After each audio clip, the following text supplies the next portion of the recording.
Fala aí galera, muito bem-vindos de volta ao canal. Eu sou o Rogério Filho e você está assistindo a série Gravando em Casa. Bom, esse é o segundo vídeo da série onde nós vamos estar falando sobre computadores e sobre suas configurações. Então, vamos começar.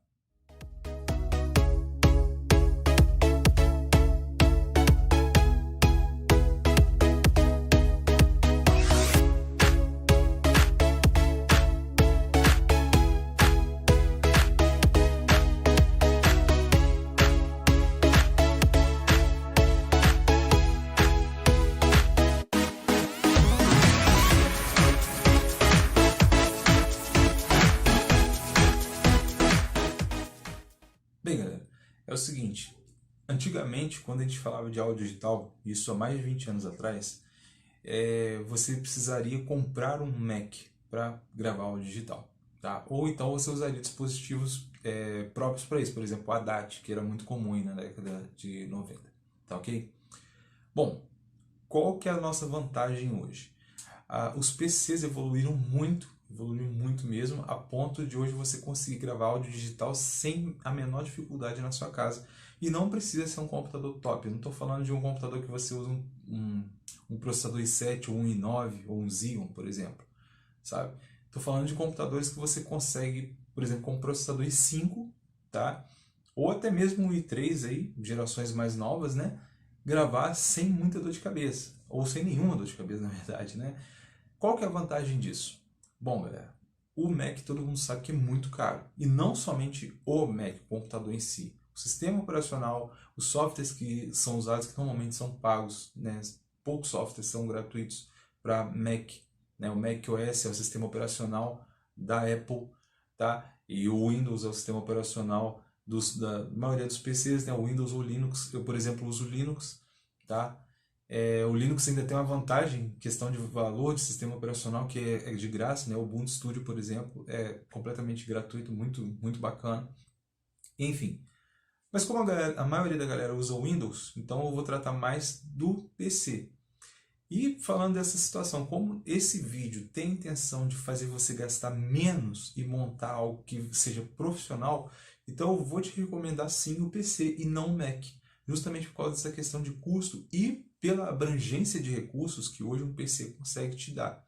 Porque antigamente, como eu falei, você não conseguia ter todos os recursos por causa de hardware. O nível de hardware era muito baixo, o PC e o Mac era um diferencial muito grande. Hoje não, hoje qualquer PC que você compra, qualquer, entre aspas, né? Qualquer PC assim, dentro de um range de configuração aí, você consegue fazer uma gravação em casa, tá? Então, hoje eu vou dar uma dica aqui para vocês sobre configurações do seu PC para você poder estar gravando, então. Bom, primeira coisa é o seguinte, hardware é uma coisa complexa para você que ainda não conhece entender. Então eu vou dar umas dicas, vou dar umas palhinhas, mas os detalhes eu vou deixar no PDF aqui na descrição do vídeo e você pode estar lendo lá ou pesquisando um pouco mais a fundo sobre isso aí, tá? Mas em todo caso, se você for comprar um computador, tá? Você já vai ter uma noção, não, eu preciso dessa configuração X aqui que está descrita ali. Então você vai ter um norte, tá? Bom, outra questão, antes ainda de falar de configurações, é o seguinte, desktop ou notebook, tá? Qual que você deve usar? Bom, como os notebooks também evoluíram muito, tá? Então você pode sim usar um Note. Contudo, você tem que observar cada configuração dessa que eu vou estar passando para vocês, tá? Então, assim, o notebook ainda é mais caro, então eu recomendaria, se você vai usar algo fixo, o desktop, que você vai pagar menos, tá? Mas se você estiver disposto a comprar um notebook, achar que vai ter que andar para lá e para cá com ele e tal, então compre o Note, tá? Lembrando que vai ter um custo adicional aí. Então vamos falar das configurações, tá ok? Bom, primeira coisa que você tem que pensar é o seguinte, a placa-mãe que você vai comprar ou que você vai usar. Tá? A placa-mãe ela tem que ter suporte para processadores i5, tá? Preferencialmente, tá? Eu vou falar muito do i5 aqui, porque o i3 fica um pouco atrás. O i7 fica muito caro, tá? Xeon, por exemplo, i9 também, processadores muito caros. Então eu vou descartá-los para lá. O i5 ele vai atender todas as nossas recomendações, as nossas requisições, tá? Então eu vou tratar muito do processador i5 aqui, tá ok? Então você vai comprar uma placa-mãe com capacidade de suporte para processador i5, mas eu vou sugerir para você que use as últimas gerações, tá?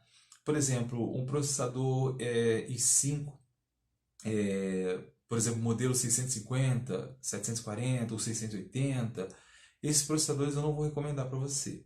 Apesar de serem i5, mas o modelo desses processadores, eles não conseguem trabalhar com um módulo de frequência da memória DDR3 em 1600. O máximo que eles conseguem é 1333.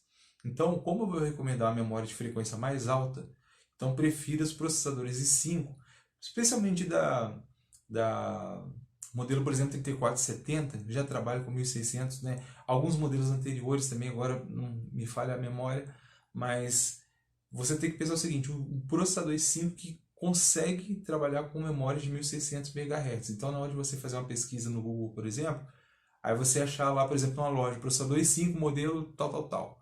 Dá uma pesquisada assim, modelo tal, tal, tal, processador i5 é compatível com memória RAM 1600 MHz. Coloca lá assim, tá? Então, você vai comprar a placa-mãe, você já tem que pensar nesse processador. A placa-mãe ela tem suporte para processador i5 dessa geração? Tem, beleza.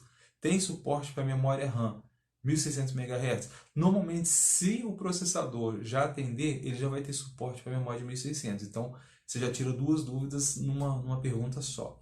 Tá ok? Então, placa-mãe, suporte processador i5, já joga aí para nona, décima geração aí que você vai ficar seguro. Tá legal? Segunda situação, já estou falando que é o processador, então já vou pular esse assunto. E a terceira é a memória RAM.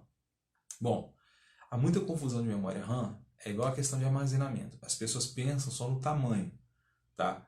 Qual que é o tamanho que eu recomendo, o tamanho mínimo que eu recomendo para você para montar um computador para gravar em casa? Bom, 8 GB de RAM, mas esse é o tamanho. Outro item importantíssimo que você precisa ver, como hoje o nosso padrão é DDR3 ou 4, tá? Aí você, na sua placa-mãe, você vai ver, ela tem suporte para DDR3 ou DDR4. Se tiver o suporte DDR3, tá? Eu vou tratar mais o DDR3 aqui porque está na média, o DDR4 ainda está um pouco mais caro, tá? Então, tem suporte DDR3, 8 GB de RAM que eu vou comprar então, beleza. Só que a frequência, tá? Como eu estava falando, frequência da memória RAM é uma coisa importantíssima, porque é a velocidade que ela vai trocar dados entre sua placa-mãe, seu processador e o seu HD. Então o que acontece? Se essa frequência, quanto mais lenta ela for, mais lento vai ser essa troca de dados.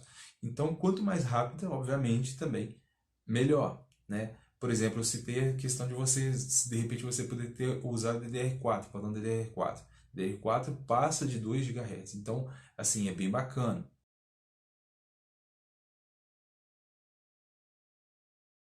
Mas, como a média aí de computadores hoje ainda está no DDR3, então estou colocando mais ou menos nesse padrão, tá ok? Então, frequência da memória, 1600, tamanho da memória, 8 GB no mínimo, tá? Se você puder ter mais, é interessante. Agora, só mais um detalhe ainda sobre memória, é o seguinte, eu não sou muito a favor de você usar, por exemplo, dois módulos de memória RAM, tá? Ao adquirir memória RAM para o seu computador, compre um módulo de 8 GB, que hoje é facilmente encontrado, tá? Não use vários módulos. Isso vai evitar erros, por exemplo, de você comprar uma memória com a frequência A e outra com a frequência B, que não vai funcionar, você vai ter problema, entendeu? Então, você com um módulo só, você já mata isso tudo, tá ok? O que é muito, muito importante. E outro detalhe importante você saber ainda sobre computadores é sobre a USB, tá? Apesar que hoje, se você comprar um computador novo, por exemplo, a placa-mãe nova, tá? Você já vai ter USB 2.0 no mínimo, mas eu vou enfatizar isso aqui porque de repente você pode estar pensando em comprar uma máquina usada. Então a primeira coisa aliás, uma das coisas que você tem que ver é se a placa-mãe que você usa oferece o USB 2.0 ou superior. Hoje nós temos a 3.0 e a 3.1. Por que disso? As interfaces trabalham com USB 2.0 ou superior. Se você pega uma interface 2.0, tá? Uma interface de áudio 2.0, espeta no seu USB lá 1.0, você vai ter problema de latência e não vai conseguir gravar. Então, observar esse detalhe, USB 2.0 ou superior. Tá legal, galera? No mais, a gente ainda tem algum assunto ainda para falar sobre computadores. O próximo vídeo eu vou estar falando sobre armazenamento, tá ok? E assim, é muito importante você entender a diferença de armazenamento, tá? Porque existem alguns mitos e aí você pode acabar também gastando dinheiro à toa com coisa errada, tá? E assim, também saber mensurar o que você vai fazer. Tá legal, galera? Se gostou, dá o seu joinha. Se não é inscrito, se inscreva no canal. Se puder, compartilhe esse vídeo com outras pessoas aí para poder dar uma força. Tá legal? Qualquer dúvida que pintar, pode colocar nos comentários aí, que à medida do possível eu vou estar respondendo a todos. Então, próximo vídeo, falando sobre computadores ainda, armazenamento, ok? Um abraço a todos e até lá.